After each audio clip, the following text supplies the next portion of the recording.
The night Hannah Brooks went in to deliver her babies, her husband was not holding her hand. He was calculating how much her death was worth. The elevator doors opened to the private maternity floor at Mount Sinai Hospital in Manhattan.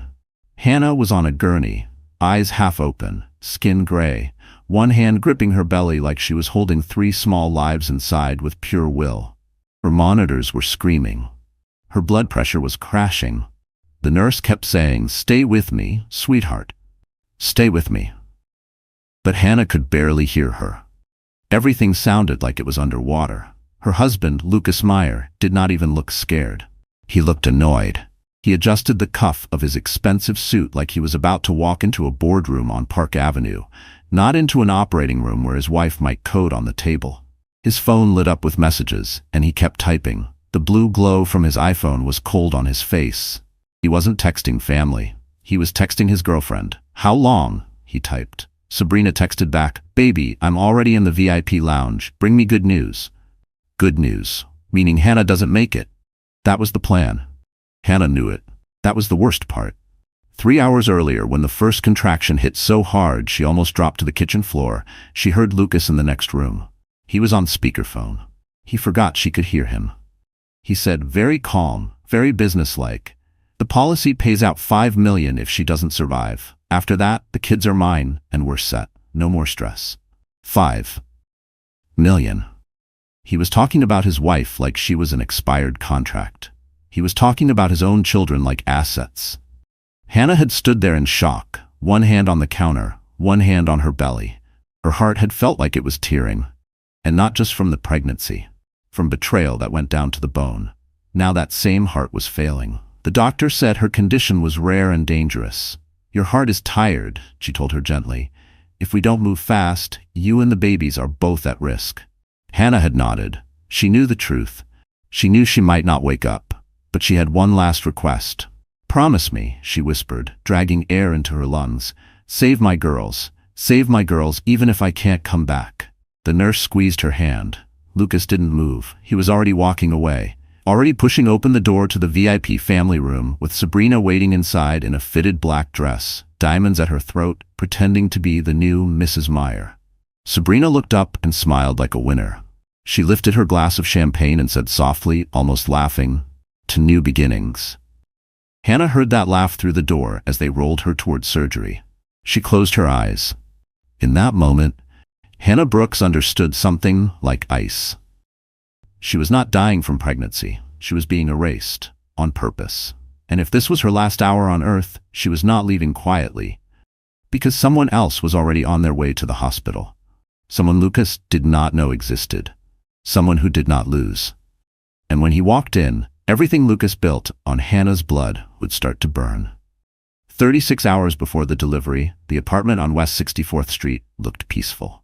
Too peaceful. The rain outside the window traced long lines down the glass, the sound soft and constant, almost like a heartbeat. Hannah Brooks was folding the last set of tiny onesies, all white with little clouds on them. She smiled faintly, talking to her belly. "We're almost there, my loves. Mommy just needs a little more time." Her back hurt, her ankles were swollen, but she was glowing in that quiet, tired way mothers do before birth. In the living room, Lucas was pacing with his laptop open, the screen full of red numbers and graphs. He looked like a man staring at his own downfall. "Lucas," Hannah said softly, "can you help me pack the hospital bag?" He didn't answer. He was too busy on a call. Through the speaker, a man's voice said, "If the investment doesn't close by Friday, you'll default, Lucas. You'll lose everything." Lucas rubbed his temple. "I'll find a way. I always do." Hannah had no idea that the way meant her life. After the call, he slammed his MacBook shut and turned to her. "You should rest. You're stressing me out." She blinked, confused. "I'm stressing you out?" "Yeah," he snapped. "You're not the only one under pressure, Hannah. Do you think money grows on trees?" He grabbed his jacket and stormed out. She stood there for a long moment, one hand on her stomach, whispering to the babies to stay calm. Then her phone buzzed, a calendar notification she didn't remember setting. Lunch at Soho House, 1:30 p.m. L+S. Her heart froze. Sabrina. She knew the name. She'd seen it on his phone before, saved under client. By 1, she was sitting in a parked Toyota outside Soho House watching through the rain-smeared windshield. Lucas arrived first in his navy suit. Sabrina appeared minutes later, red coat, perfect hair, heels clicking like applause. She leaned in to kiss him on the cheek. Not quick, not friendly. Too close. Too long. Hannah's throat burned. She wanted to scream, but no sound came out. Inside, the waiter poured wine. Sabrina laughed, brushing Lucas's hand. "So when does it happen?" Lucas smiled tightly. "Tomorrow night, after the C-section, the policy will trigger immediately. And the kids? Neonatal care. Paid in full. Then they're mine." Sabrina's eyes sparkled. Then we're finally free. Hannah covered her mouth, tears spilling. Her vision blurred. She started the car and drove away before they could see her. That night, she confronted him. The confrontation every betrayed woman dreams about, but never wants to live. She waited until he came home, loosened his tie, poured whiskey into his glass like he owned the world. "Who is Sabrina Vale?" she asked quietly. Lucas froze. "What? Don't play stupid. I saw you. I heard everything." He smirked, that cold, arrogant smile of a man who believes he's untouchable. "You shouldn't have followed me, Hannah. That's not healthy for you or the babies." "You planned it," she whispered. "You actually planned my death." Lucas shrugged, sipping his drink. "Don't be dramatic. You're sick, Hannah. You might not survive. I'm just being practical." He set his glass down with a click. "If anything happens, it's not my fault. It's just life. But at least the kids will be taken care of. And Sabrina, she'll make a great mother." Her legs nearly gave out. She clutched the counter to stay upright. He walked past her, the smell of whiskey and betrayal thick in the air. "Oh, and Hannah," he added, turning back at the door, "don't embarrass yourself at the hospital tomorrow. I've already arranged everything." The door slammed. The echo lingered. For the first time, Hannah wasn't scared of dying. She was scared of leaving her daughters in the hands of monsters. And in that fear, something inside her hardened. Not hate, not anger, but a cold, sharp will to survive. Because if Lucas had made his plans, then so would she. And her plan would end with his name burned into ash. Morning light crept through the blinds, pale and cold. Hannah Brooks sat on the edge of her bed, both hands pressed against her chest. Her heartbeat was too fast, too loud, like a hammer inside her ribs. She had barely slept. Every time she closed her eyes, she saw Lucas and Sabrina at that table, whispering about insurance money over red wine. By the time she reached Mount Sinai Hospital for her final checkup, she could barely stand. The nurse saw her face and ran for help. Dr. Evelyn Grant appeared almost instantly. She was in her 50s, with silver streaks in her dark hair and calm, intelligent eyes that didn't miss a single detail. She helped Hannah into a chair, then looked at the monitor. The numbers made her frown. "Your blood pressure is unstable," Evelyn said softly, "and your heart's under too much strain. Carrying triplets is hard enough, but with this condition, I just want them safe." Hannah interrupted, her voice thin but firm. Evelyn studied her for a long second. There was something in the young woman's face, courage mixed with quiet despair, that reminded her of someone she once knew. "I'm admitting you tonight," the doctor said. "No arguments. You need constant monitoring until delivery." Hannah nodded. She didn't argue. She didn't tell the doctor that she'd already packed her own bag, not because she expected care, but because she expected war. When Lucas arrived that evening, he looked annoyed again, not worried. He carried a folder in his hand, sleek, blue, stamped with the logo of DocuSign Health Authorization. "What's that?" Hannah asked. "Paperwork," he said. "Routine stuff, in case you're unconscious during surgery." He placed the tablet in front of her. The page was already open, her name typed neatly at the top, medical power of attorney, Lucas Meyer. Her hand trembled. "I never signed this." "You must have forgotten," he lied smoothly. "We did it online weeks ago." Evelyn entered the room at that exact moment. "Excuse me, Mr. Meyer, we need to run another scan." Lucas forced a smile. "Sure, doctor." Then he leaned close to Hannah, voice low and sharp. "Don't make this difficult. You're already making me look bad." When he left, Evelyn noticed the way Hannah's fingers dug into the bedsheet. "You're shaking," she said gently. "Is it pain?" Hannah hesitated, then whispered, "He forged my signature." Evelyn blinked. "On what?" "Medical documents. He wants control if something happens to me." The doctor's eyes darkened. "That's illegal and cruel." Hannah gave a bitter smile. "He doesn't see me as a person anymore. just a policy waiting to expire. Evelyn sat beside her, resting a hand on hers. Listen to me, Hannah. I've seen men like him before. Polished on the outside, rotten underneath. You're not alone, okay? Whatever happens, I'll be here. Hannah swallowed hard. Why are you helping me? Evelyn paused before answering. Because once, a long time ago, I couldn't help someone I cared about. She died before I could make it right. You remind me of her. Something flickered behind Evelyn's composed face, a memory too painful to speak. That night, Hannah couldn't sleep. The machines beside her hummed softly. Through the small hospital window, she could see the Manhattan skyline glowing like a sea of diamonds, beautiful, distant, untouchable. She reached for her phone and started recording a video. Her voice was shaky but clear.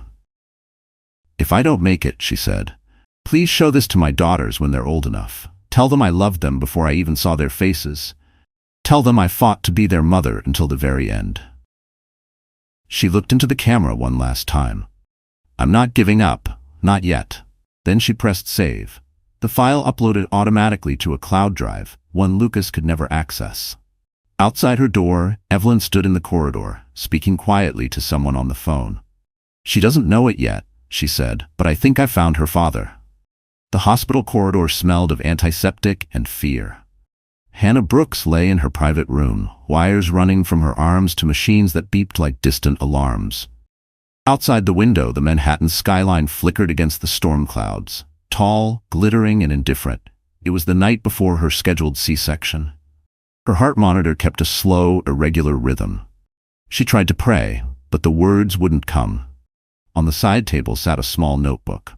She opened it and wrote letters to each of her unborn daughters. To Grace, the oldest, the calm one. Never let anyone silence you. To Lily, the curious one. Trust your heart, even when the world doesn't. To Hope, the fighter. You already saved me more than once. She folded the notes and slipped them into the pocket of the tiny baby bag she'd packed herself. She had triple-checked every item. Diapers, onesies, even a small plush bear she bought from the hospital gift shop. Her body was failing, but her mind was organized, sharp. Mothers always are when danger is close. The door opened. Lucas walked in, smelling of cologne and whiskey. He had that same detached look, like a man visiting a business client, not his wife. Why are you here? Hannah asked softly. To make sure you sign the discharge forms, he replied, placing papers on her tray table.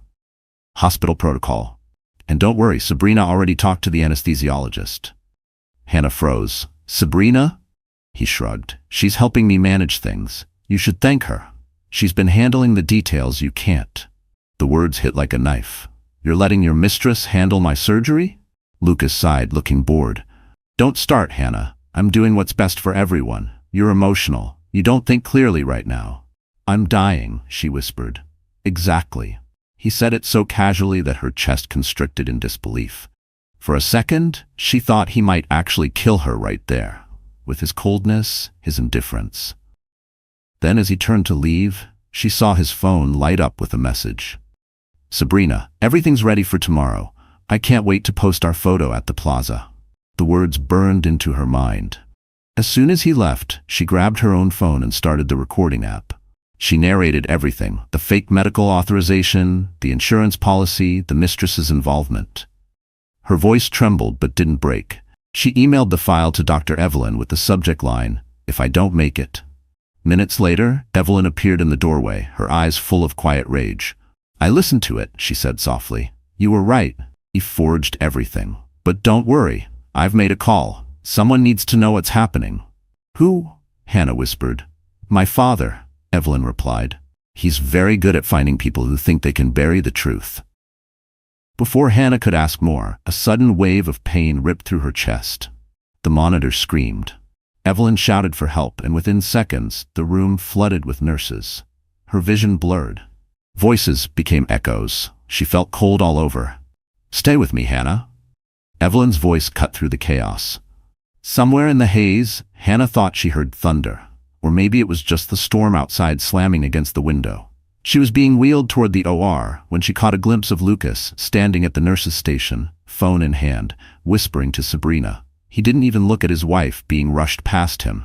As they pushed her through the double doors, Hannah managed one last whisper to the doctor at her side. If I don't come back, Evelyn leaned close. You will. I promise. But Hannah's final thought before the anesthesia took her under wasn't about dying. It was about surviving long enough to destroy the man who turned her love into a ledger. Because even if she didn't make it, the truth she'd recorded tonight would. The world was sound and light and panic. The clock on the wall read 3:12 a.m. when the alarms began to scream.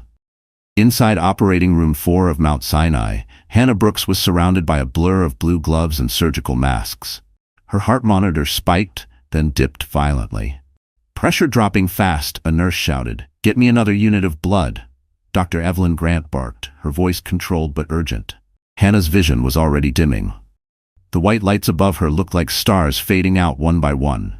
She felt her body separating from itself, heavy and light at once, the way a soul must feel before it leaves.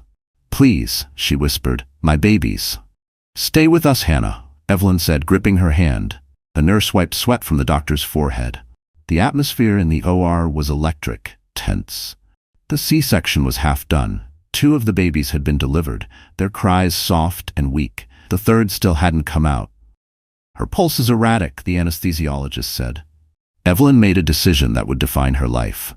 "Call the husband," she said coldly. "He's the medical proxy on record." A nurse sprinted out to the hallway.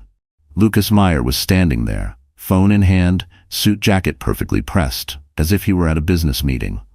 Sabrina sat beside him in the VIP waiting area, scrolling through her phone, sipping coffee from a paper Starbucks cup. When the nurse approached, breathless, Lucas looked irritated. "What? Dr. Grant needs your permission," the nurse panted. "Your wife's losing blood fast. We might have to make a choice." "Save the babies," he interrupted instantly. No hesitation, no emotion. Sabrina smiled faintly, crossing one leg over the other. "It's the logical thing to do," she whispered. The nurse froze, shocked at their calmness. "Sir, you understand." "I said save the babies," Lucas repeated, already looking back at his phone. Back inside, Evelyn clenched her jaw. She knew what that meant. She knew the law, but she also knew what kind of man Lucas was. "We're not letting her die," she muttered. Her assistant hesitated. "Doctor, his consent." "I don't care. I'll take responsibility." The third baby finally emerged, tiny and still, until the nurse rubbed her back and a weak cry filled the room. The sound made Evelyn's throat tighten. "She did it," the nurse whispered, but then the heart monitor flatlined. "Code red," someone screamed. Evelyn's hands moved fast, chest compressions, adrenaline shot, defibrillator pads pressed against Hannah's chest. The smell of burned skin mixed with antiseptic. "Come on, Hannah, breathe." For one endless moment, nothing happened. Then a faint blip appeared on the monitor. Then another. Then a rhythm. "She's back." The room exhaled. Evelyn sagged against the table, whispering, "Welcome back, sweetheart." She looked at the 3 babies, all alive, all fragile, and thought, "You just beat death 3 times. When Hannah was wheeled into recovery, pale and unconscious, Evelyn stepped into the hallway. Lucas was there, still scrolling, still cold. "So?" he asked. "She's alive," Evelyn said flatly. "And so are the babies." His jaw tightened. "All of them?" "All 3, she confirmed. He looked genuinely disappointed before covering it with a smile. "Well, miracles happen." Sabrina laughed softly beside him. "Guess she didn't get the memo." Evelyn's gaze hardened. "If I were you, Miss Vale, I'd watch my mouth. Hospitals have cameras. They record more than you think." Sabrina rolled her eyes. "Please. No one cares." Evelyn said nothing more. She just walked away, but her mind was already racing. She'd seen enough. The forged papers, the callous words, the lies. Tonight, she'd call her father again. He had resources Lucas Meyer couldn't even imagine. In room 407, Hannah stirred weakly, her hand twitching. The monitor beeped steady, alive. Her lips moved, barely audible. Grace, Lily, hope. The storm outside crashed against the window, but she was still here, alive, barely. And somewhere in the building, Justice had just started breathing too. Morning came gray and heavy, like the sky itself didn't dare to shine. The storm had passed, but Mount Sinai still smelled of rain and sterilized air. In room 407, Hannah Brooks floated between sleep and pain. Her skin was pale, her lips cracked, her heartbeat fragile on the monitor. A slow, uneven rhythm that whispered, "You made it, but barely." When she opened her eyes, everything was blurred. Shapes, shadows, and faint beeping. Then she heard a sound that cut straight through the haze. Laughter. It was light, feminine, and cruel. She turned her head slightly, pain shooting through her chest. Standing by the window, perfectly framed by the morning light, was Sabrina Vale. She was dressed like she'd walked out of a fashion magazine. Beige trench coat, hair sleek, a Cartier bracelet flashing gold when she moved. She held her phone up, recording herself with a smile. "Day 2 at Mount Sinai," Sabrina said into the camera. "The babies are fine. The situation is complicated." She smirked. "But love always finds a way." Click. The recording ended. She turned to Hannah. "Well," she said softly, "you're tougher than I thought. We really thought you'd be gone by now." Hannah's voice came out hoarse. "Why are you here?" "Lucas needed support," Sabrina said sweetly.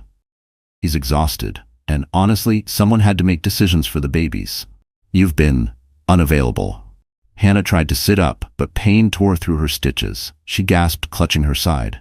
Sabrina didn't move to help. "You shouldn't strain yourself," Sabrina continued, strolling toward the bed.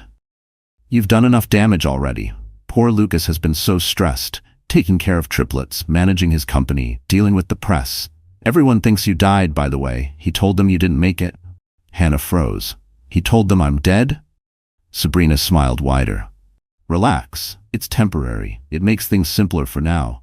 The media loves a tragic hero. Widowed father, 3 newborns, beautiful new partner who saved him from despair."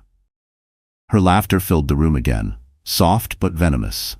Hannah's hand gripped the blanket. "You think you've won," she whispered. Sabrina tilted her head. "Sweetheart, I already have.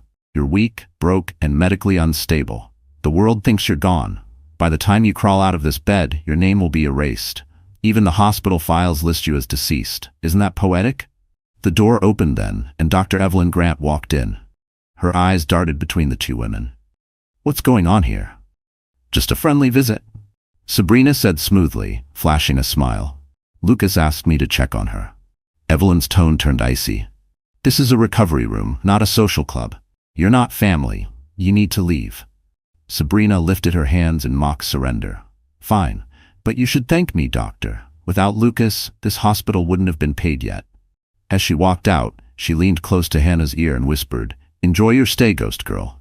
When the door shut, Evelyn turned to her patient. "Are you all right?" Hannah couldn't speak. Her eyes filled, not from pain, but humiliation. She was alive, yet the world had buried her already. Evelyn sat beside her, gently wiping a tear from her cheek. "Listen to me. Don't give her the satisfaction of breaking you. You're still here, and that means you still have power." Hannah swallowed hard. "They're going to take my babies." Evelyn's voice hardened.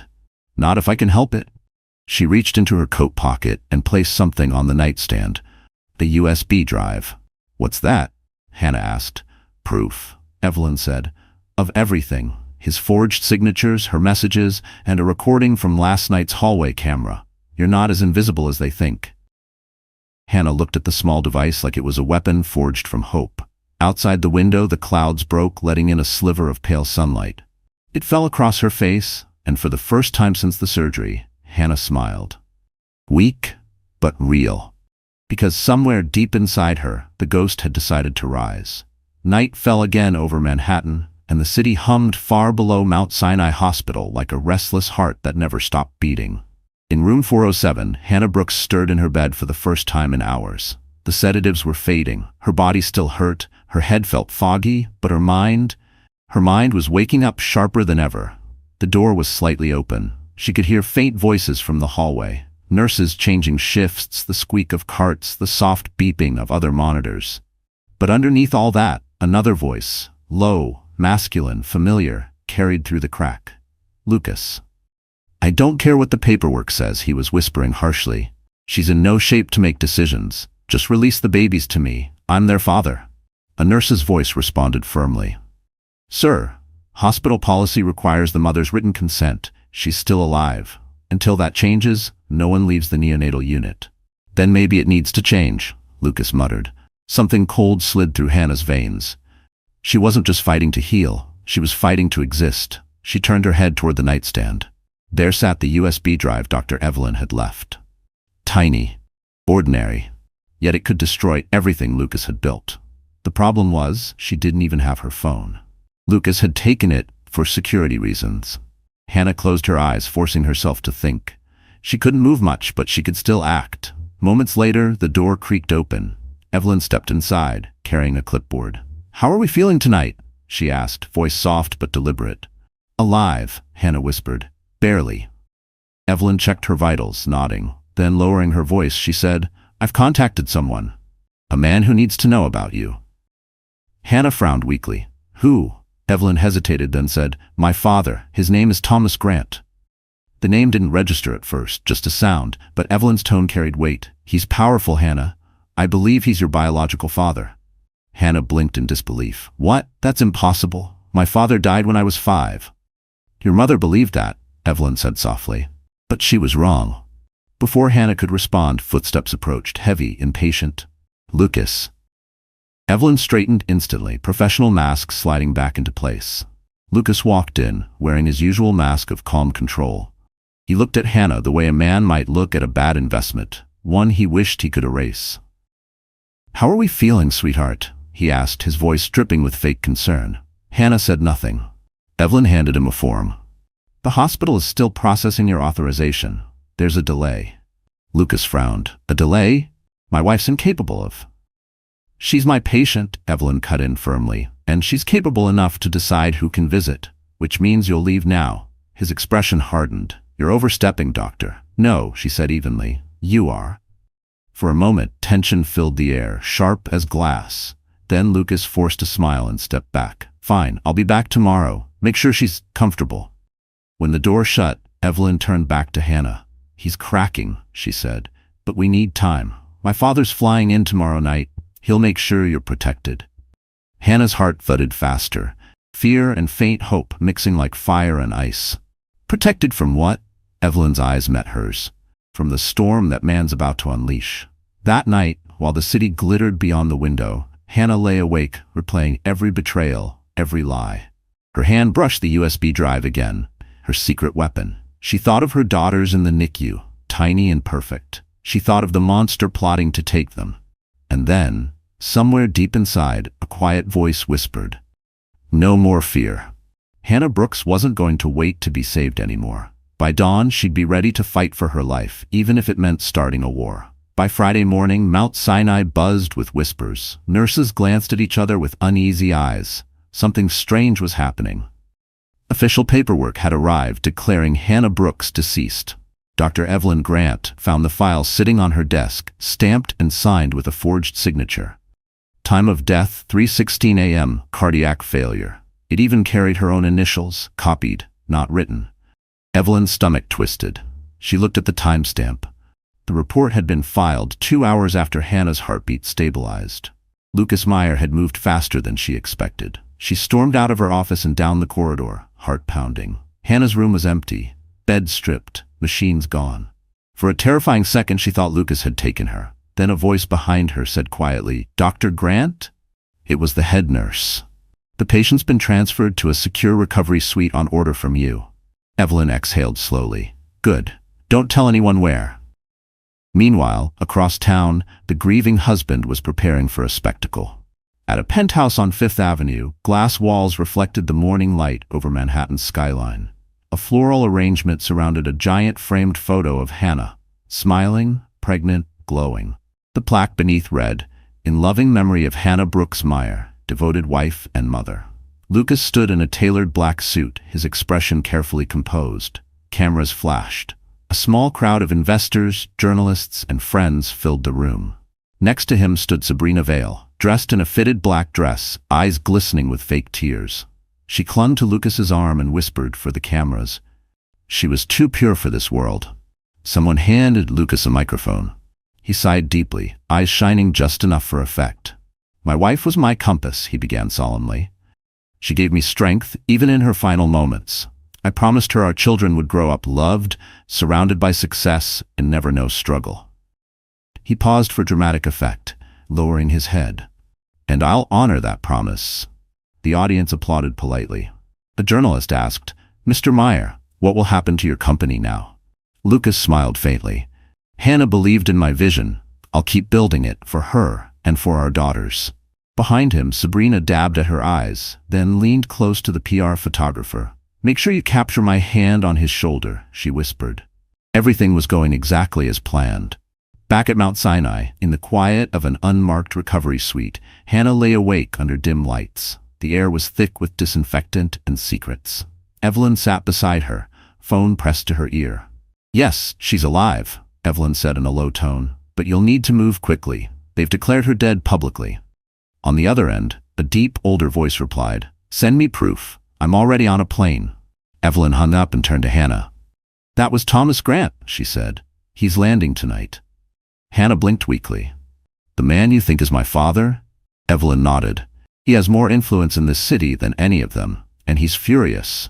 Hannah stared at the ceiling, processing everything: the fake funeral, the stolen identity, the man who might be her blood. Her body still ached, but her mind burned. "So Lucas thinks I'm dead," she murmured. "For now," Evelyn said. "Let him celebrate." Hannah smiled faintly, bitterly. "Then let's make sure it's the last party he ever enjoys." That evening, Lucas raised his champagne glass beside Sabrina, the Manhattan skyline glowing behind them. "To new beginnings," he said smoothly. The cameras clicked, the toast shimmered, but across town in a locked hospital room, a woman once written off as dead opened her eyes wide and whispered, "Two endings." Because tomorrow her ghost would rise, and it would come for blood, money, and truth. Saturday night shimmered over Manhattan, the skyline glowing like a crown of glass and fire. The annual Investors for Humanity Gala was held at the Plaza Hotel, where billionaires in tailored tuxedos sipped champagne and whispered about mergers. Cameras flashed like lightning across velvet carpets. In the center of it all stood Lucas Meyer, dressed in black Armani, smiling for every camera. He looked like grief sculpted to perfection, a handsome widower, tragic yet strong. On his arm, Sabrina Val glowed in a diamond necklace, the picture of devotion. "Tonight," Lucas said to the reporters, "we honor Hannah Brooks, the woman who inspired this foundation." He gestured toward a giant portrait of Hannah displayed on the stage, her smiling face now a symbol he used to sell sincerity.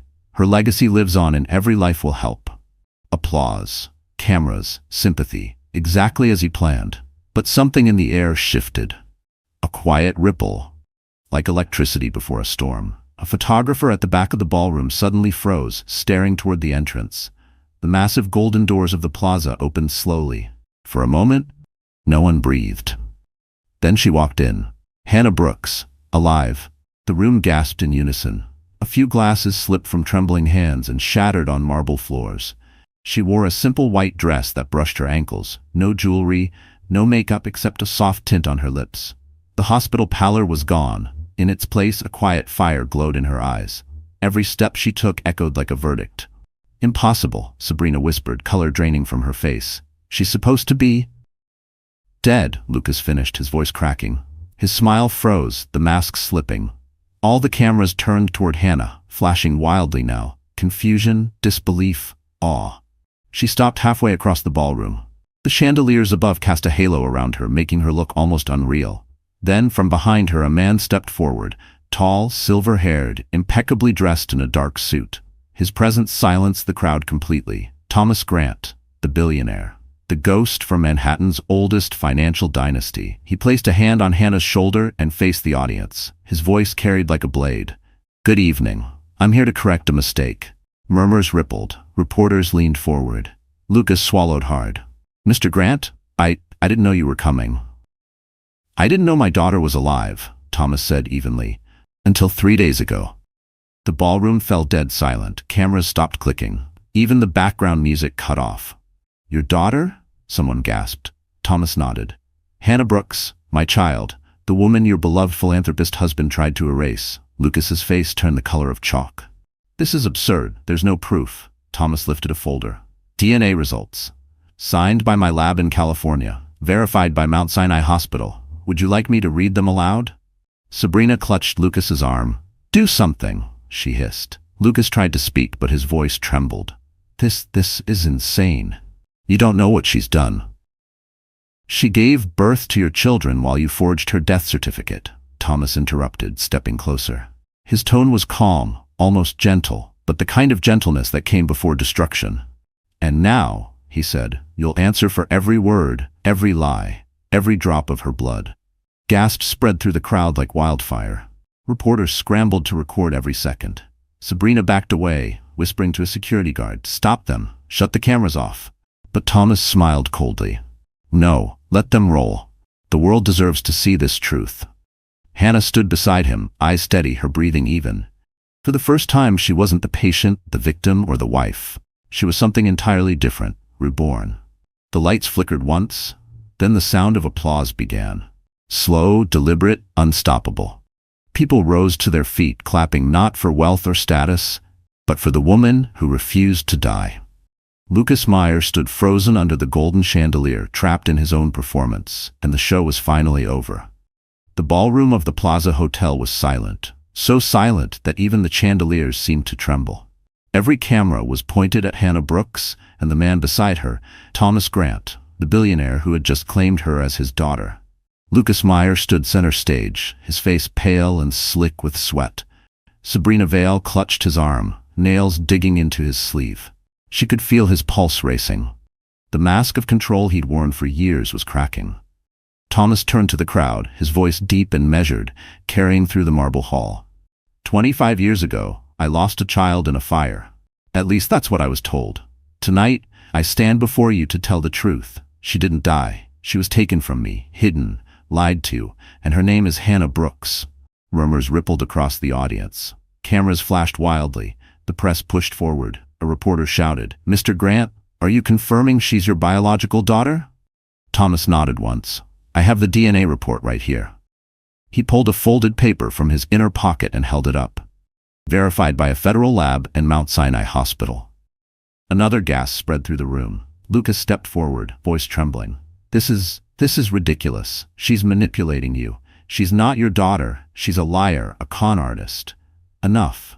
Thomas's voice cut through the noise like thunder. "I've spent a lifetime recognizing liars. I built empires on knowing which men can be trusted. And you, Mr. Meyer, reek of deceit." The room froze. Sabrina's hand slipped from Lucas's arm. She whispered, "Lucas, say something." Lucas tried to laugh, the sound brittle. "You think this changes anything? She's my wife, and I have legal custody of our children." "Not anymore," Thomas said, stepping forward. "Because the moment you filed her death certificate, you forfeited every right you ever had."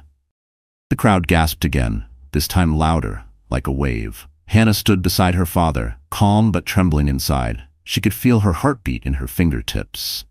This was the moment she had dreamed of and feared at once. The world was watching. Thomas glanced at her gently, his eyes softening. "You don't have to speak," he whispered, but Hannah did. She took a step forward, her voice clear but shaking. "You forged my death, Lucas. You and her," she said, pointing at Sabrina. "You told the world I was gone so you could steal money, my name and my children. But I'm still here, and I remember everything." Lucas shook his head violently. "You can't prove anything." Hannah held up her hand. Evelyn's USB drive glinted between her fingers. "Actually, I can." Thomas turned to one of his security guards. "Play it." The giant LED screen behind the stage flickered to life. A grainy hospital hallway appeared, the security footage from Mount Sinai. The crowd watched as Lucas's voice echoed from the speakers. "Save the babies. Let her go. The policy pays out $5 million." And then Sabrina's laugh followed. "Finally, we can start our life." The room erupted in gasps, shouts, disbelief. Some guests even stood, clutching their mouths. Lucas lunged toward the screen, yelling, "Turn it off! That's fake!" But two security guards restrained him instantly. Thomas looked at him with quiet disgust. "I built my fortune cleaning the rot out of men like you. Tonight, I do it again, for my daughter." Sabrina backed away, her heels clicking against the marble. "Lucas, do something," she cried. Lucas struggled, eyes wild. "You don't understand. It was business. She was dying anyway." Thomas's tone was ice. "No, Mr. Meyer, it was murder." Hannah's eyes filled with tears. "And you almost got away with it." The cameras flashed again. This time, the story had changed. The tragic widow had returned, the monster unmasked, and a billionaire's confession turned into justice. Lucas Meyer stood frozen, cornered under the lights he once loved. His empire, his lies, his entire life, collapsing, one flashbulb at a time. And beside him, Hannah Brooks, the woman he tried to erase, was finally being seen. The ballroom was chaos. Flashbulbs burst like fireworks. Reporters shouted questions over each other. Lucas Meyer stood frozen, surrounded by noise, yet completely alone. On the massive LED screen behind him, the grainy hospital footage replayed in an endless loop, his own voice cold and clear. "Save the babies. Let her go. The policy pays out $5 million. Every word now echoed like a death sentence. Sabrina Vale's flawless face had drained of color. She stood paralyzed beside him, her manicured fingers twitching as whispers of murder rippled through the room. The crowd that once admired them now looked at them with disgust. Manhattan's elite, watching the scandal of the decade unfold in real time. Thomas Grant's security team flanked the stage, keeping reporters at bay. Beside him, Hannah Brooks stared at the screen, pale but unshaken. The woman on that video table, dying, betrayed, forgotten, was no longer her. That Hannah had been buried with the forged death certificate. The one standing now was reborn. Thomas took the microphone. "Ladies and gentlemen, you've just heard proof of what this man did to my daughter. Tonight, justice begins." Lucas tried to steady himself. "That recording, it's taken out of context. You don't understand." "Context?" Thomas's voice was thunder. "You told the doctor to let your wife die. You celebrated her funeral while she fought for her life, and you dared to call that love?" Gasps filled the ballroom. Cameras zoomed in, catching every twitch of Lucas's face, every flicker of panic. Sabrina finally found her voice. "This is slander. You'll all regret this." Thomas's lawyer stepped forward, his tone calm, rehearsed, and lethal. "Actually, Miss Vale, it's evidence, and it's already been transferred to the NYPD." The blood drained from her face. "The police?" "Yes," the lawyer said. "A warrant has been issued for both of you. Fraud, forgery, conspiracy to commit manslaughter, and obstruction of justice." The words hit like gunshots. The crowd erupted again. Lucas turned to Hannah, his voice cracking. "You're doing this to me? After everything I gave you?" Hannah met his eyes. "You didn't give me life, Lucas. You tried to take it, and now you'll answer for that." Sabrina grabbed Lucas's arm, trembling. "We can leave. We can still fix this." But before they could move, two NYPD officers in plain clothes stepped forward, flashing badges. "Lucas Meyer and Sabrina Vale," one said. "You're under arrest." Lucas's composure shattered. Wait, you can't. My lawyer." His words drowned beneath the click of handcuffs.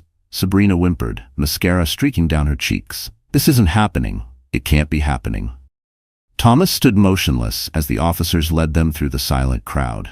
Every camera followed their walk of shame toward the exit. Lucas tried to lift his chin, but his eyes darted to Hannah. Pleading, desperate, broken. She didn't flinch. When the doors closed behind them, a hush fell over the ballroom. Reporters whispered. Guests exchanged stunned looks. Somewhere in the back, someone began clapping. Soft, slow, deliberate. Then another joined, and another, until the applause rolled across the room like thunder. Hannah exhaled, trembling, as tears filled her eyes. Thomas put an arm around her shoulders. "It's over," he said gently. But she shook her head. "No, Dad, it's not over yet. The world still thinks I'm dead." Thomas gave a faint smile. "Then tomorrow we'll remind them how alive you are." Cameras turned again as Hannah stepped forward, facing the press directly. Her voice was quiet but steady. "I was betrayed, buried, and forgotten. But I'm still here, and I'm not afraid anymore." Every flash, every click, captured her rebirth. Outside the plaza, police cars lit up Fifth Avenue. Inside, under the golden chandelier, Hannah Brooks, the woman they'd tried to erase, stood radiant, defiant, alive. And the ghosts of her past were finally being led away in chains. Outside the Plaza Hotel, flashing red and blue lights washed across the marble facade like blood and ice. Crowds gathered behind yellow tape as Lucas Meyer and Sabrina Vale were escorted down the grand steps in handcuffs. Reporters shouted questions, cameras clicked in a frenzy, and the once charmed faces of Manhattan's it couple were now illuminated by police floodlights. "Mr. Meyer, do you have anything to say?" Lucas kept his head down. His custom Armani jacket hung crooked, his cufflinks missing, stripped of the armor he once wore so proudly. "Is it true you forged your wife's death certificate?" someone yelled. Sabrina flinched. We didn't mean." "Miss Vale, did you profit from the insurance payout?" another reporter called out. Her voice cracked. "You don't understand." But the world understood perfectly. The live stream was trending across social media in minutes. The Meyer scandal. Billionaire's widow alive. Husband arrested.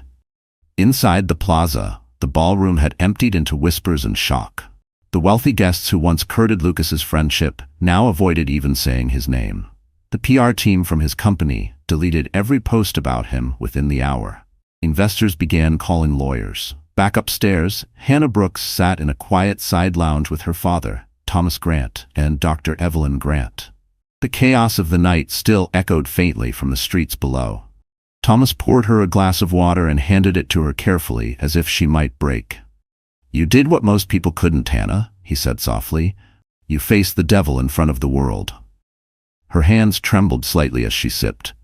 "I didn't do it for revenge," she whispered. "I did it because I wanted my daughters to have a mother who didn't hide." Evelyn smiled faintly. "They will grow up knowing the truth, that their mother survived everything meant to destroy her." Thomas's phone buzzed. He glanced at the screen, a message from his legal team. "Arrest confirmed. Both in custody. Charges formalized." He exhaled. "They're booking them now. Fraud, forgery, conspiracy, attempted murder."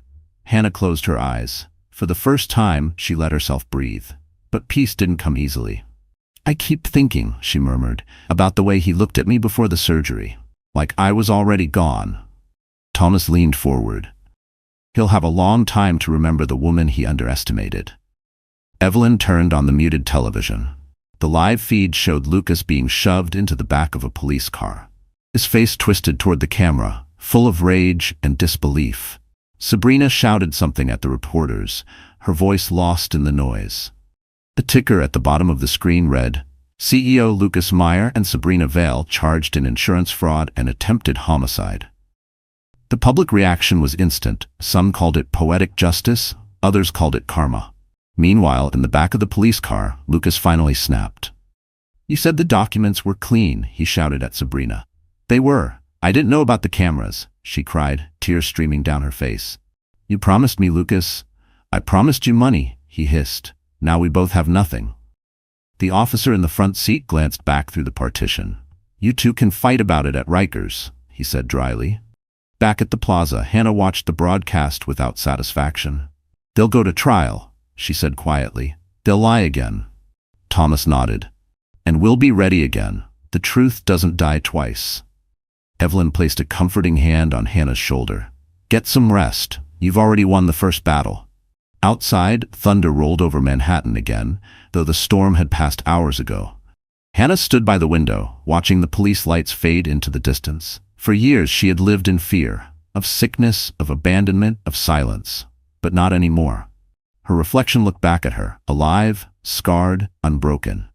"They tried to bury me," she whispered to the glass, "but they forgot I was still breathing." And for the first time in her life, Hannah Brooks felt what victory truly tasted like. Quiet, clean, and irreversible. Morning broke cold and sharp over Manhattan.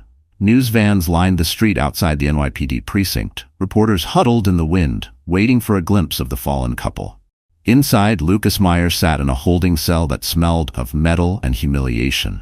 His once perfect suit was wrinkled, his tie missing, his Rolex confiscated. The man who used to control boardrooms now had nothing to command but silence. Across from him, Sabrina Vale paced like a caged animal. Her mascara had smeared, her hair hung limp, and her voice cracked every time she spoke. "They can't keep us here, right? Lucas, say something." Lucas didn't look at her. "Shut up, Sabrina." She froze. "Excuse me?" He finally turned, eyes bloodshot, jaw tight. "You wanted luxury. You wanted to be Mrs. Meyer. Congratulations, you're now part of the headline." She sank onto the metal bench, tears streaking down her face. "I did it for you. I loved you." Lucas laughed bitterly. "You loved what I could buy you. The rest was convenient." In another part of the city, on the 47th floor of a Park Avenue building, Hannah Brooks was watching the same footage on television. Lucas being walked from his cell in handcuffs, Sabrina crying behind him. The news anchor's voice was calm, almost satisfied. "The once promising CEO of Meyer Financial faces multiple federal charges today. His mistress, socialite Sabrina Vale, is also under investigation. Both are expected to appear in court this afternoon." Hannah turned off the sound. The city outside her window looked endless, but for the first time, it didn't scare her. Her father, Thomas Grant, sat at the dining table, reviewing documents from his legal team. "You don't have to watch it," he said gently. "Let the lawyers handle the rest." Hannah shook her head. No, I need to see it, every second of it. I need to remember what greed costs. Thomas looked at her for a long moment. It cost him his soul, he said quietly. It gave you your freedom. In the courtroom later that day, Lucas faced the judge. The flash of cameras outside the glass doors was relentless. His attorney tried to argue temporary insanity, the pressure of work, financial stress, emotional trauma, but the evidence was impossible to bury. The forged documents, the recordings, the security footage, and the USB drive with his own voice sealing his fate. The prosecutor's closing statement was simple and brutal. This man chose profit over human life. He viewed his wife as an obstacle, his children as insurance, and his mistress as a tool. There's no insanity here, only greed. When the verdict was read, guilty on all counts, the courtroom gasped. Lucas's knees almost buckled. Sabrina sobbed openly, clutching her pearls as if they could save her. The officers moved forward to take them away. As Lucas passed by Hannah's seat in the gallery, he stopped. For a moment, their eyes met, husband and wife, predator and survivor. He whispered, "You ruined me." She answered softly, "No, Lucas, you ruined yourself." That night, news outlets across America replayed the footage. The disgraced CEO led away in handcuffs, his mistress screaming his name as he vanished into the flashing lights. On social media, hashtags trended. Justice for Hannah, the Meyer fall. At home, Hannah sat by the nursery, watching her 3 daughters sleep. Their tiny chests rose and fell in rhythm. Their small fingers curled around the edges of their blankets. She stroked their hair and whispered, "We're free now, my loves. Free." Thomas stood quietly in the doorway. "He thought he could buy life," he said, "but you can't buy peace." Hannah smiled faintly. "Peace isn't for sale. It's earned, one heartbeat at a time." Outside, the city lights flickered against the glass, 1,000 reflections of a future finally unchained. And somewhere deep in the night, the ghost of greed lay buried, exactly where it belonged.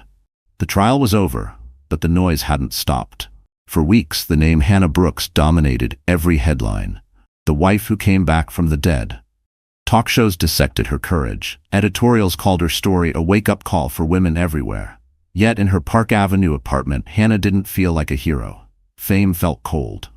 Cameras still waited outside the lobby. Strangers left flowers, letters, even baby gifts. But every night, when the lights went off, she still woke from dreams of the operating room. The beeping, the voices, the darkness swallowing her whole. Thomas Grant noticed. One evening, he entered her room carrying a small wooden box. His expression was different, not the composed mask of a billionaire, but something quieter, almost afraid. "I found this in the archives of my old house in Napa," he said, setting the box down gently. "Your mother sent it to me years ago. It was returned, unopened. I never knew why." Hannah blinked. "My mother?" He nodded. "She wrote it before she disappeared. I think it's time you read it." The box was lined with old velvet, faintly smelling of lavender and smoke. Inside was an envelope, yellowed at the edges, sealed with red wax. The handwriting was unmistakable, delicate, looping, the same way her mother used to sign birthday cards. Hannah's hands trembled as she broke the seal. Inside was a letter dated more than 30 years ago. She began to read aloud. "Thomas, if you're reading this, it means I couldn't find the courage to send it. I'm leaving New York tonight. I'm pregnant. I don't know what will happen, but I have to protect our child. Your family will never accept me.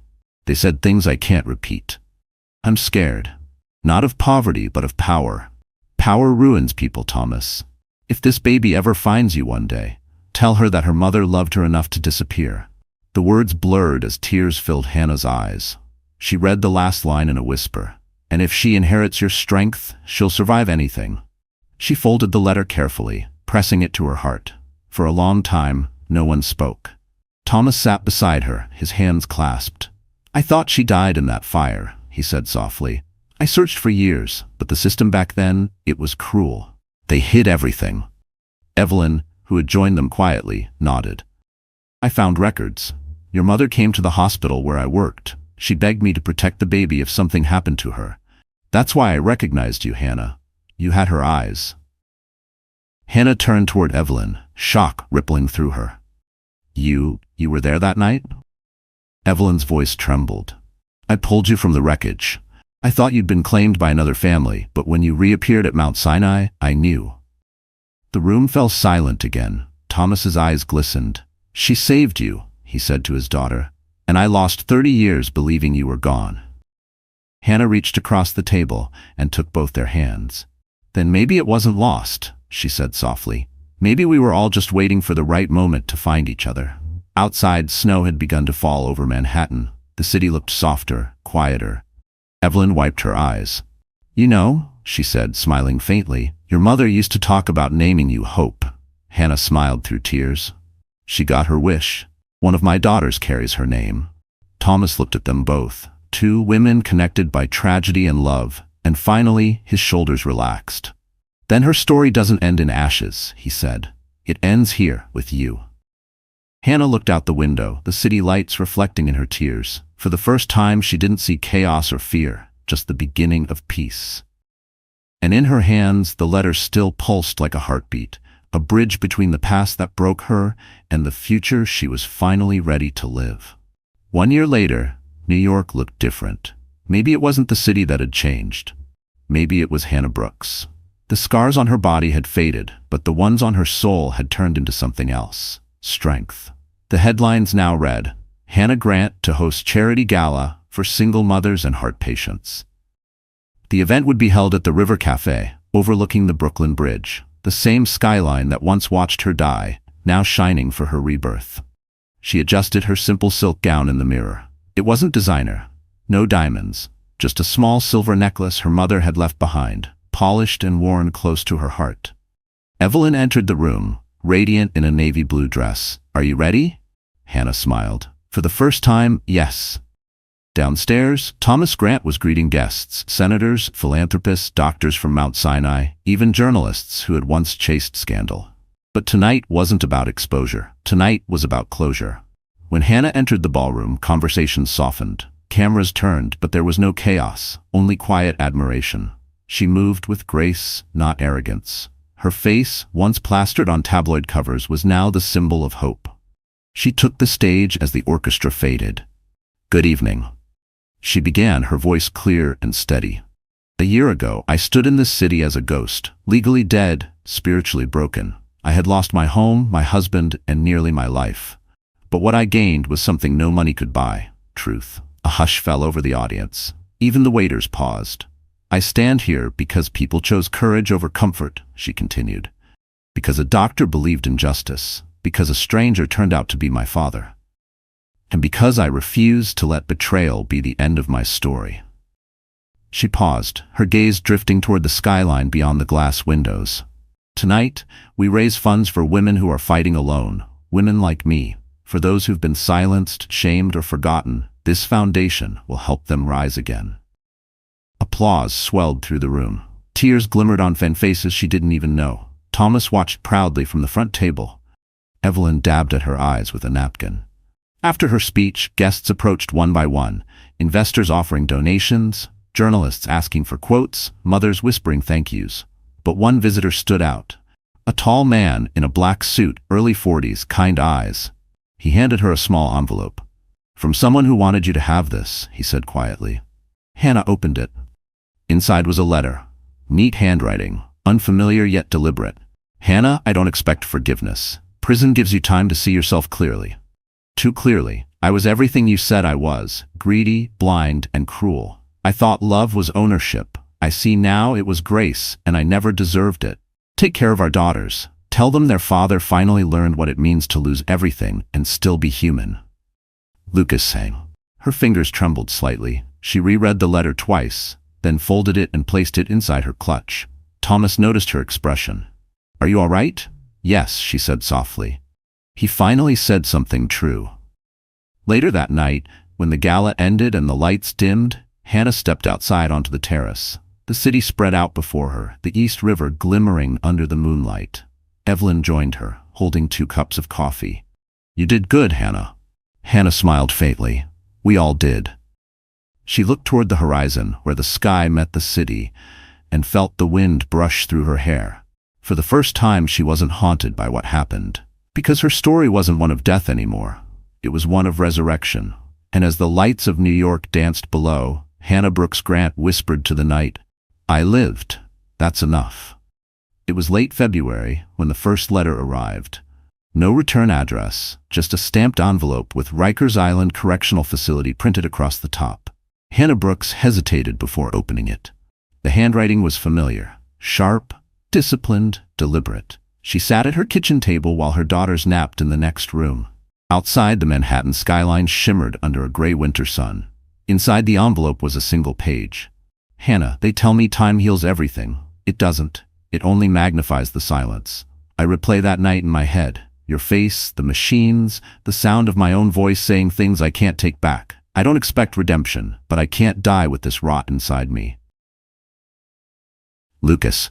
She read it twice, then folded it neatly back into the envelope. There was no anger left in her, only exhaustion. Lucas Meyer had stolen her peace for years. She refused to let his words take more. Still, she didn't throw it away. She placed it in a small box in her closet, the same one that held her mother's old letter. Weeks later, another arrived. "The guards say I'm quiet. They don't know silence is the loudest punishment." Sabrina stopped writing. "She blames me for everything. She's right, but every night I see our daughters' faces. I don't deserve to know them, but please, tell them I'm sorry." This time, her hands trembled. She remembered the man she had once loved, the one who read poetry on Sunday mornings, who swore he'd protect her forever. She remembered the feel of his hand before the betrayal, before the greed, and she realized something that startled her.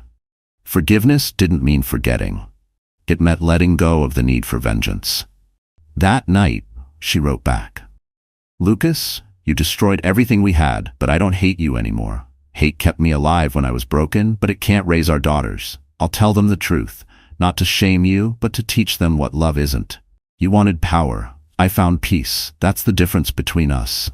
Hannah 4." She sealed the letter, mailed it, and felt an invisible weight lift from her chest. Days turned into months. Lucas replied only once more. "Your forgiveness is crueler than your anger. It reminds me of everything I could have been. Take care of them, Hannah. Don't let them become like me." And that was the last she ever heard from him. Spring came. The city bloomed again. Pink cherry blossoms lining Central Park. Hannah took the girls there every weekend. Grace chasing pigeons, Lily collecting fallen petals, Hope giggling in her stroller. Thomas Grant joined them sometimes, sitting on the bench, pretending to read the newspaper while secretly watching his granddaughters play. Evelyn often brought coffee and laughed when the twins tried to fix her doctor hair. Life had found rhythm again, quiet, imperfect, real. One afternoon, as Hannah watched her daughters twirl beneath the cherry trees, she whispered, "You'll never know the darkness I came from, only the light that came after." That evening, she opened her closet and took out the box, the letters from her mother and the ones from Lucas. She tied them together with a silk ribbon and placed them in a drawer labeled Past. Some ghosts deserved a grave, not a spotlight. Before turning off the light, she glanced out the window. The city glowed against the night sky, reflections of bridges and skyscrapers merging into one heartbeat. For the first time, she didn't see reminders of pain, only proof that survival could be beautiful. And in that quiet, Hannah Brooks finally understood. Forgiveness wasn't weakness. It was the final act of freedom. Summer in New York had a way of smelling like rebirth. Heat rising from the pavement, the Hudson glimmering like glass, laughter echoing through Central Park. To everyone else, Hannah Brooks Grant was a success story. The woman who survived death, rebuilt her life, and turned pain into power. But late at night, when the city quieted, she still woke with the same dream. The cold operating table, the beeping machine, the sound of Lucas's voice saying, "Save the babies." Even peace has shadows. She tried to fill the silence with life. Her daughter's laughter, her work at the foundation, dinners with Evelyn and Thomas. But some nights, when the city lights flickered against her apartment windows, Hannah still felt haunted.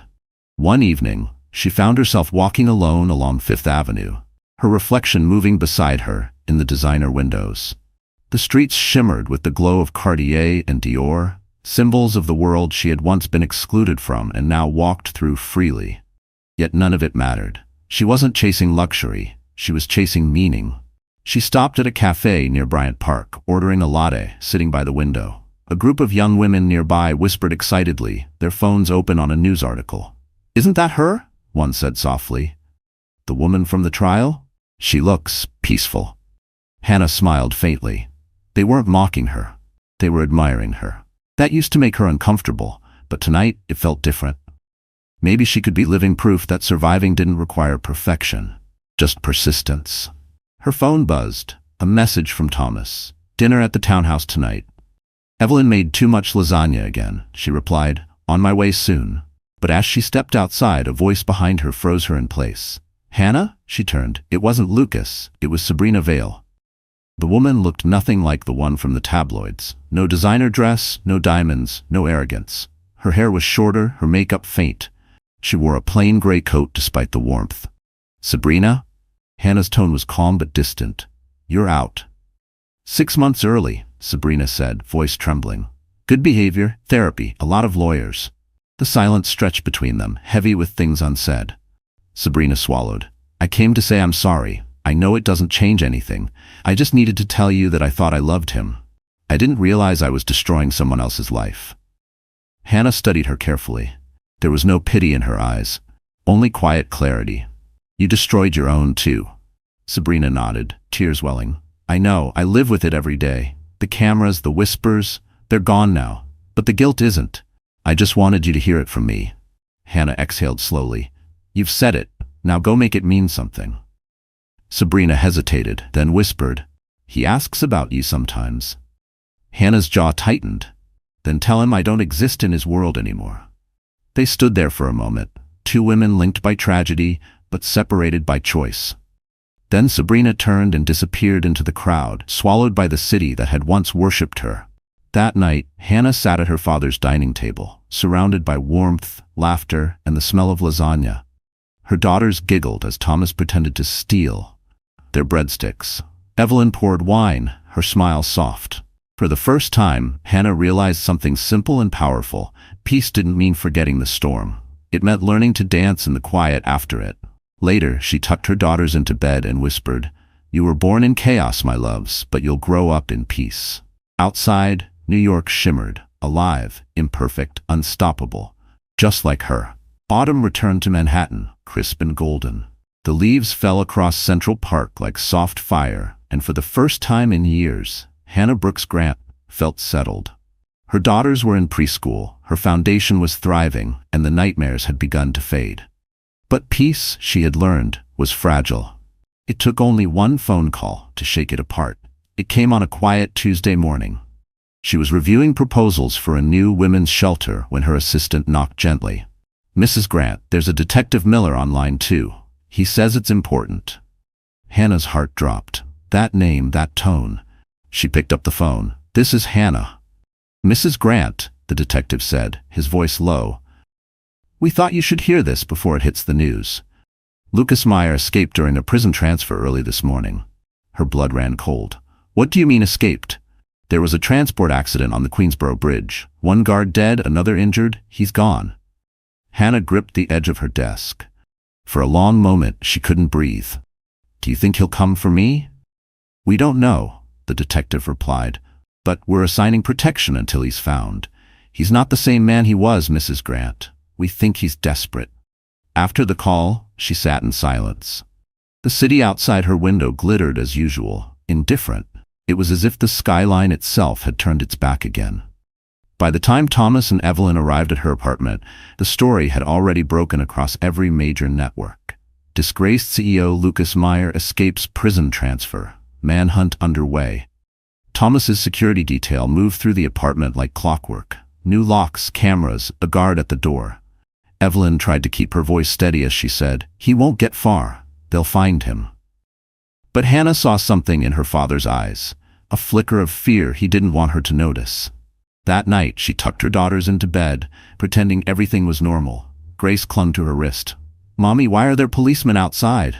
Just helpers, Hannah said softly, forcing a smile. They're keeping us safe. But after they fell asleep, she sat in the dark, staring at the city lights. Her reflection in the window looked calm, but inside, panic brewed like thunder. At midnight, her phone buzzed. Unknown number. She hesitated, then answered. A low, broken voice came through the line. You thought you buried me, Hannah. Her heart stopped. Lucas, he laughed, a bitter, ragged sound.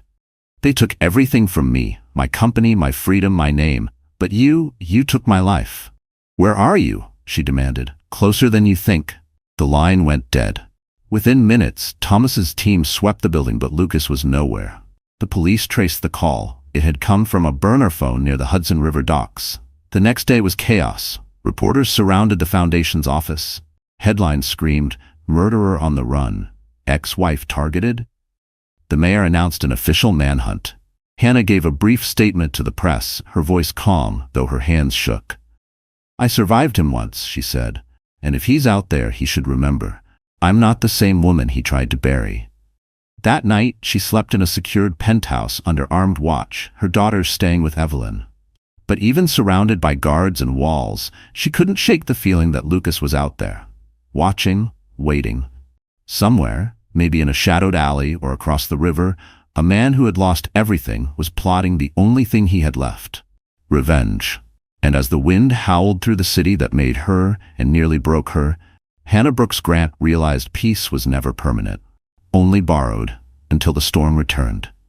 Rain fell hard over Manhattan, slicing through the streetlights and turning Fifth Avenue into rivers of gold and shadow. It had been 4 days since Lucas Meyer escaped, and fear had begun to seep back into Hannah's world like poison. Every window in the Grant penthouse was locked. Security cameras blinked red. Thomas's men guarded every hallway, but even they couldn't calm the unease that pulsed through the air. Hannah stood by the window, staring down at the slick streets below. Somewhere out there, her ex-husband was walking free again, breathing, thinking, hunting. Her phone buzzed. Evelyn's message flashed. "He won't get far. Trust me." But Hannah couldn't shake the chill. Lucas had always been clever, not the kind of man to act without purpose. If he had escaped, he had a plan. Across the city, in a derelict apartment near the docks, Lucas stared into a cracked mirror. His once perfect hair was matted, his sharp features drawn and hollow. He looked nothing like the man who once commanded boardrooms, but his eyes, those calculating, burning eyes, still gleamed with the same cold ambition. A newspaper lay open on the table. Hannah's face stared back at him from the front page. The headline read, "Hannah Grant, the woman who beat death." He traced her name with a trembling finger. "You took my empire," he whispered. "Now I'll take yours." He opened a duffel bag. Inside, a gun, a prepaid phone, and a stolen access badge bearing the logo of the Hannah Grant Foundation. Rain hit the windows harder, lightning flickered. He smiled. "Let's see how strong you really are, Hannah." That night, Hannah's father insisted she rest. "You've barely slept," Thomas said. "I can't," she admitted. "Every time I close my eyes, I see him. I hear that voice." Thomas reached for her hand. "You're safe here. I have the best people watching over you." But Hannah looked out the window again. The city lights reflected in her eyes. "He's smarter than you think. He won't attack head-on. He'll go where I'm weakest." "Where is that?" Her answer came like a whisper. "My foundation." At that exact moment, miles away, a security guard at the foundation's midtown office opened the side door to a man in a hooded coat. "Badge?" the guard asked. The man flashed the forged ID. "Maintenance." The guard nodded, letting him pass. Minutes later, Lucas stood in the dim hallway, the scent of disinfectant and printer ink heavy in the air. The walls were lined with framed photos. Hannah with donors, Hannah holding her children, Hannah smiling. His jaw clenched. He moved through the building like a shadow, silent and sure. In her office, he found what he was looking for: a framed picture of Hannah with her daughters, Grace, Lily, and Hope. Their names were written in her handwriting. He stared at the photo for a long moment, his reflection warping in the glass. "You built your happiness on my grave," he muttered. "Let's see how long it lasts." Then he slipped a small flash drive into her computer. The screen flickered to life. A virus, something he had created long before his fall, began uploading financial data, donor lists, private emails. Back at the penthouse, Hannah's phone vibrated with an alert. "Unauthorized access detected. Foundation server." Her heart lurched. "He's in," she whispered. "Thomas called his head of security." "Track it."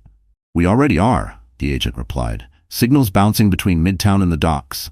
Evelyn stepped into the room, her face pale. "If he's accessing her system, he's close." Hannah's voice was steady now, almost calm. "Then so am I." Thomas grabbed her arm. "No, you're not going anywhere." But she pulled free. He wants me afraid, hiding. I'm done being hunted. Outside, thunder cracked across the sky. As she grabbed her coat and stepped into the elevator, her reflection stared back. No longer a victim, but a woman preparing to face the ghost that once owned her life. "If he's coming for me," Hannah whispered, "then I'll be waiting." The city was drenched in thunder and fear. A violent storm rolled over Manhattan, lightning flashing against glass towers as if the heavens themselves were watching. Hannah Brooks Grant stood in the rain, her coat clinging to her skin, her breath visible in the cold air. The address Detective Miller had traced, the Hannah Grant Foundation, Midtown, loomed ahead like a wounded heart. The building was dark, except for one light flickering on the top floor. Her office. She pushed through the lobby doors, her footsteps echoing. The guards were gone. Only the hum of the emergency lights filled the silence. She took the elevator to the 5th floor, gripping the small silver necklace at her throat. Her mother's charm, her talisman. When the doors opened, she saw him. Lucas Meyer stood in the middle of her office, rain dripping from his hair, his clothes torn and filthy. His once golden eyes were now hollow, feverish. The gun in his hand gleamed beneath the flickering light. "Hello, Hannah," he said softly. "You always did like grand entrances." Hannah didn't move. "It's over, Lucas. The police are on their way." He laughed, broken and wild. "You think I care about the police? I've been in cages. You know what they do to men like me? You made me a monster." "No," she said, voice steady. "You made yourself one." He took a step closer, the gun trembling slightly. "I loved you. I built everything for you, the house, the company, the life you wanted, and you repaid me with betrayal." "You tried to kill me," she said quietly. "You called my death business." Lightning flashed behind the window, throwing their faces into stark relief, his twisted with rage, hers calm, resolute. Lucas's voice broke. "I lost everything, my money, my name, my freedom, and you gotta walk away with my children, my legacy, my father-in-law's fortune. Tell me, Hannah, how's that fair?" She met his eyes. "It's not about fairness, it's about consequences." For a moment, the storm filled the silence between them. Then he lifted the gun. "I'm taking it back, all of it." The office door burst open. Detective Miller, Thomas Grant, and Dr. Evelyn Grant flooded in, weapons drawn. "Drop it, Lucas," Miller shouted. "It's over." Lucas spun toward them, shouting, "You think I'm afraid to die? She already killed me." Thomas stepped forward, voice cold and controlled. "You took my daughter once. You won't touch her again." Lucas's hand shook violently. "You don't understand, Thomas. She destroyed me." But his words were cut short as Evelyn, moving fast, grabbed a metal tray from the side table and hurled it. It struck his wrist, sending the gun flying. Lucas lunged toward Hannah, but she didn't retreat this time. She stepped forward and slapped him, hard, across the face. He froze, stunned, eyes wide. "That," she said, voice trembling, "is for every time you made me feel powerless." Before he could recover, Miller tackled him to the ground. Handcuffs clicked, the gun skittered across the floor. Lucas screamed, thrashing, his voice echoing through the hall. "You can't bury me again, Hannah. I'll always be part of you." She stared down at him, rain and tears mixing on her face. "You already are," she whispered, "but I'm done carrying you." The officers dragged him away. The storm outside finally began to break, the thunder fading into a low, distant hum. Hannah turned to her father, shaking. Thomas caught her in his arms, holding her tight. "It's over," he said softly. Evelyn touched Hannah's shoulder. "He can't hurt you anymore." Outside, dawn began to bleed through the clouds. The first light of morning spilled through the shattered glass window, touching Hannah's face. She looked out at the skyline, her city, her home, her proof that even after ruin, life could rise again. "Let him rot," she whispered. "The rest of us still have living to do." And as the sun climbed above Manhattan, Hannah Brooks Grant finally stepped out of the storm and into her freedom. So, that's how the story ends, my dear friends. You're still here, aren't you? If you've made it this far, something in Hannah's journey must have touched your heart. Maybe a quiet reminder that no matter how broken life gets, healing is still possible. Like the Stoic philosopher Marcus Aurelius once said, "You have power over your mind, not outside events." Realize this, and you will find strength. Hannah's story isn't just about surviving betrayal or escaping the past. It's about reclaiming peace, choosing forgiveness over revenge, and finding light even when the storm feels endless. We all face moments when the world feels unfair, when people we trust hurt us. But as Seneca wrote, difficulties strengthen the mind, as labor does the body. Pain can be our teacher if we let it. So tonight, take a breath. Look at where you've been and where you are now. You're still standing, and that means you're already winning. If this story moved you, please hit like, share it with someone who needs hope, and subscribe to our channel. Let's keep growing, healing, and learning together.